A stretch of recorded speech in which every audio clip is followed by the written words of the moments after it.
இது வந்து ஒரு அவேர்னஸ் வீடியோ தான். ஃப்ரெண்டுடைய வாட்ஸ்அப் நம்பர்ல இருந்து ஒரு மெசேஜ் வருது, எனக்கு அர்ஜென்ட்டா காசு தேவைப்படுதுன்னு. நம்ம ஃப்ரெண்ட் என்ன பண்றாப்ல, ஃப்ரெண்டு காசு கேட்கறாப்லன்னு சொல்லி எவ்வளவு தேவைப்படுதுன்னு திரும்ப மெசேஜ் அனுப்புறாப்ல. அவரு அனுப்புறாப்ல, எனக்கு வந்து 30,000 தேவைப்படுது, நாளை காலையிலே திரும்ப வந்து இந்த காசு வந்து உங்களுக்கு ரிட்டர்ன் பண்றேன்னு சொல்றாப்ல. இவர் வந்து ஓகே, நோ ப்ராப்ளம், நீங்க உங்களுடைய ஜிபே நம்பரை அனுப்பணும்னு டெக்ஸ்ட் பண்றாப்ல. உடனே அவர் வந்து ஜிபே நம்பரை அனுப்புறாப்ல. இவர் வந்து 30,000 அவருக்கு பே பண்றாப்ல. இவருக்கு வந்து ரொம்ப ஹாப்பி, ஃப்ரெண்டுக்கு நம்மளால முடிஞ்ச உதவியை நம்ம பண்றோம்னு ரொம்ப ஹாப்பியா இருக்காப்ல. ஆஃப்டர் 1 ஹவர் பிறகு தான் இவருக்கு தெரிய வருது, நம்ம வந்து நம்மளுடைய ஃப்ரெண்டுக்கு வந்து காசு அனுப்பல, வேற யாரோ ஒரு ஹேக்கர் கிட்ட நம்ம காசு அனுப்பி நம்ம ஏமாந்துட்டோம்னு சொல்லி ரொம்பவுமே ஃபீல் பண்ணாப்ல.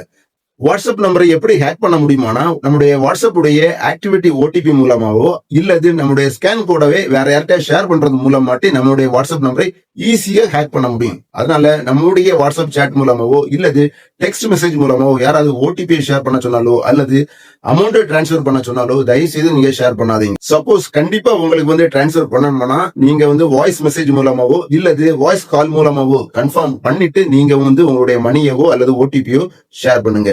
வாட்ஸ்அப்ல நீங்க செட்டிங் உள்ளாடி போச்சுல, அக்கௌண்ட்னு ஒரு கேட்டகரி வந்து இருக்கும். அதை நீங்க கிளிக் பண்ணிட்டு அது உள்ளாடி நீங்க போனா செக்யூரிட்டி நோட்டிபிகேஷன் ஒண்ணு இருக்கும். அதை நீங்க கிளிக் பண்ணி உள்ளாடி போச்சுல, கீழே வந்து செக்யூரிட்டி நோட்டிபிகேஷன் நீங்க ஆன் பண்ணாலே உங்களுடைய வாட்ஸ்அப் நம்பரை வேற யாரையும் யூஸ் பண்ண ட்ரை பண்ணாலே உங்களுக்கு வந்து நோட்டிபிகேஷன் உங்களுடைய மொபைலுக்கு வரும்.